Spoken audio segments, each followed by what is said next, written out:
Well, good morning and happy Thursday or Friday, depending on when you're doing your algebra.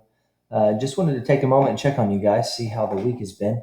I do something in my B Day classes on Thursday called Thankful Thursday. And I just want to take a moment to do that with us as a whole group. The whole point of Thankful Thursday is to cultivate an attitude of gratitude. I think it's super easy to get caught up in the negative aspects of life or the negative side of a certain circumstance. And just for me, it's been a good practice to be reflective and find the positive. So let's just take a moment, think back over your last week. It's been a lot going on in our worlds for sure. And just take a moment to think about the positive. What are some things that you could be thankful for? Um, Maybe even the positive side of something that you might consider negative normally. Just pause for a moment. Think about your life and what there is to be thankful for.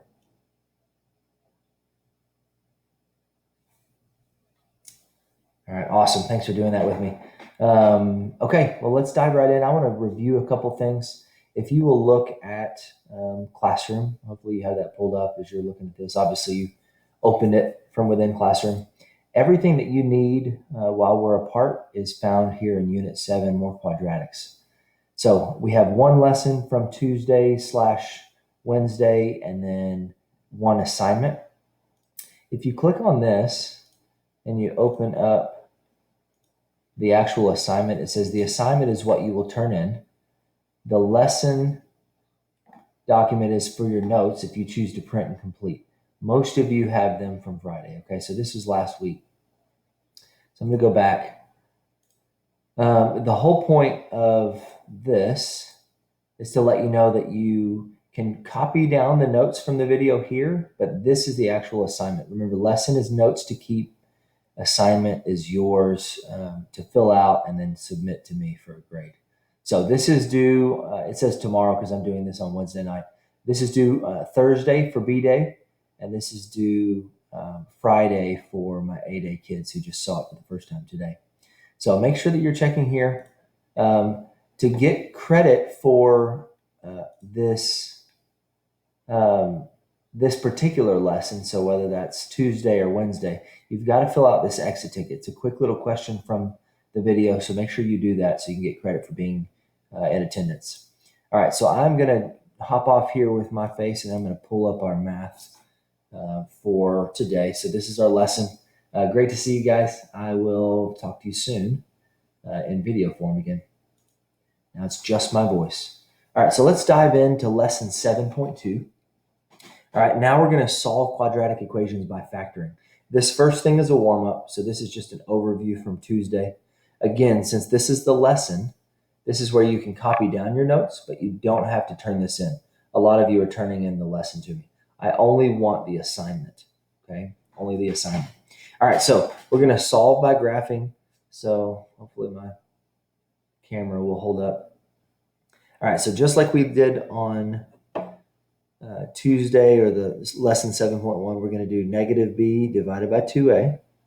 We're going to pull these values straight from here, okay? So negative b is negative 4 divided by 2 times 1.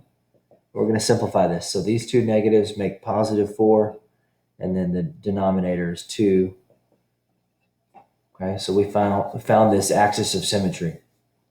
Now, what that means is that line, x equals 2, is going to cut straight through the vertex, right? And our vertex is going to be at 2 and then whatever we find for y. So I'm going to take this 2 and I'm going to plug it into our equation here. So 2 squared minus 4 times 2 minus 5 equals, oh, we're not doing the equals part now, sorry.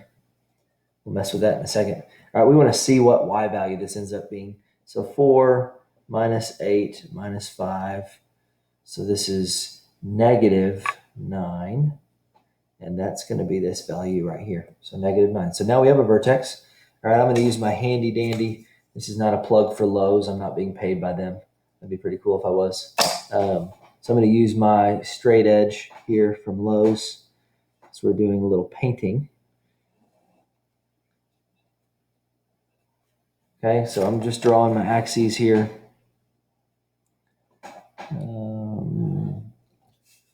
So you've got your y-axis and you've got your x-axis.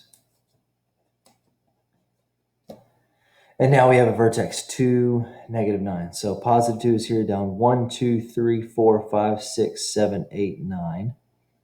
So it's way down there. And I'm going to go ahead and draw my axis of symmetry, which is always a dotted line running straight through the vertex. All right, so we're on our way. Now we can do this value right here. Does anybody know what that value is? It's -5, which is represented or representing the C value, right? But it's also our y-intercept. So I'm going to come down to 1, 2, 3, 4, 5. And then I know because of my axis of symmetry and this symmetry that's part of the characteristics of a parabola that I'm going to have 2 spaces to the other side.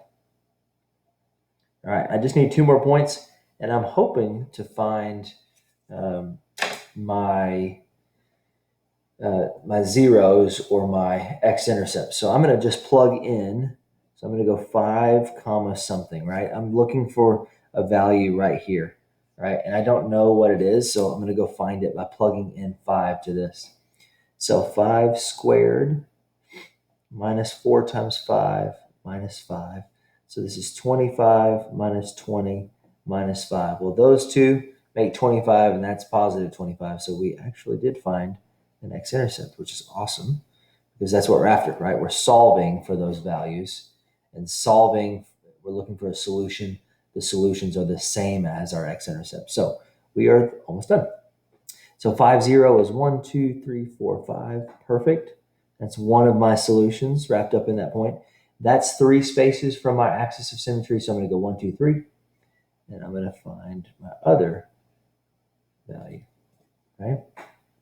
All right. Well, how many solutions do we have? We've got 2, right? So smooth curve on this. My purple marker. All right. So this and this. These 2 points are our solutions. So let's write them down as ordered pairs. So 5, 0, and then -1, 0. So the value of x is -1, and it's 5.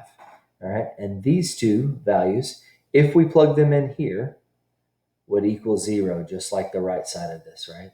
So these are considered solutions, also known as x-intercepts, also known as roots. All right, so here's the new part, right? That last part was just a warm-up.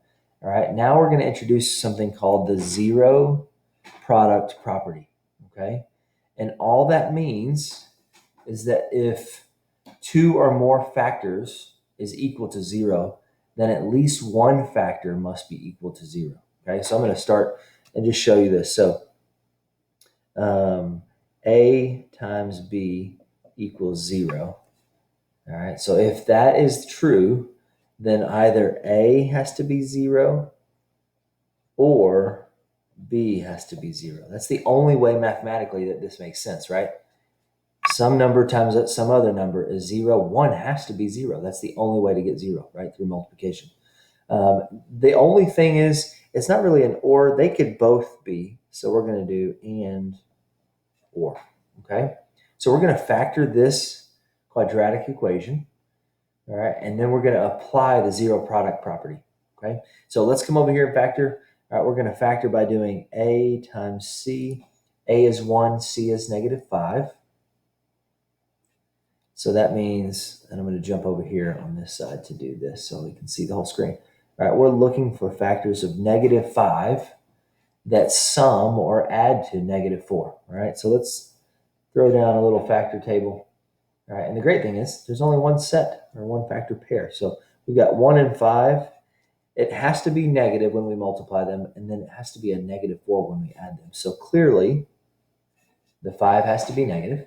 All right, now we're going to break this function down or equation down. So x squared minus, nope, just kidding, plus 1x minus 5x.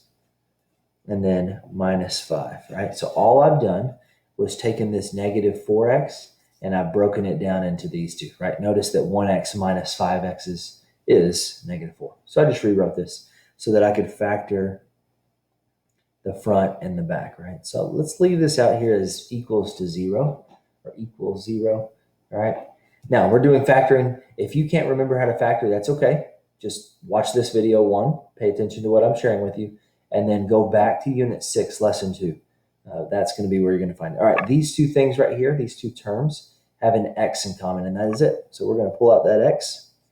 If you take away an x, you're left with 1x. If you take away an x here, you're just left with 1. Now, remember, you always want this binomial to match the one over here. So I know that this is x plus 1, which means to make this x, when it starts this way, I have to factor out that minus 5. So factor out minus 5. And then just for confirmation, negative 5 divided by negative 5 is positive 1. Okay. All right, now we're ready. Let's put this together. So we've got x minus 5 and x plus 1. All right, but remember, the equation up top says that it equals 0. Okay. So now we come back to the zero product property. So if these two factors, right, this is a factor, this is a factor, together these two make this trinomial up here. All right, if the product is 0, then what that means is that each individual piece can be set equal to 0, right? Because one of these has to be.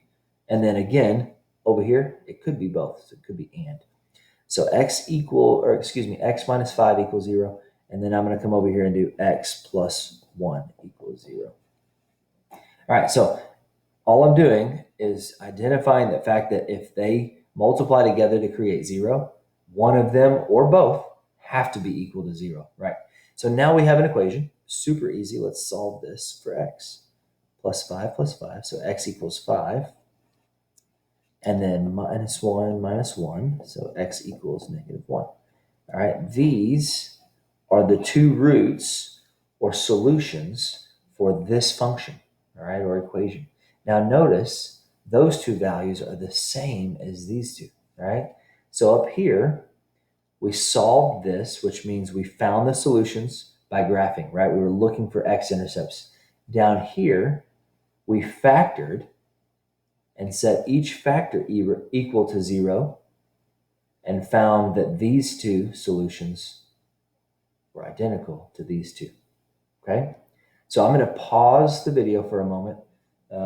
Actually, I'm going to stop it. I'm going to let you chew on this, and then I'm going to do a couple of examples on the back. I'm not going to work the entire back side of the lesson because I want to respect your time, but I am going to work two that are different than what we've seen right here, okay? So again, look at this example, all right? Read the zero product property, all right, and do some thinking, because I guarantee you all of you will know this super well when you're done with this lesson, okay? All right, I will see you on the next video.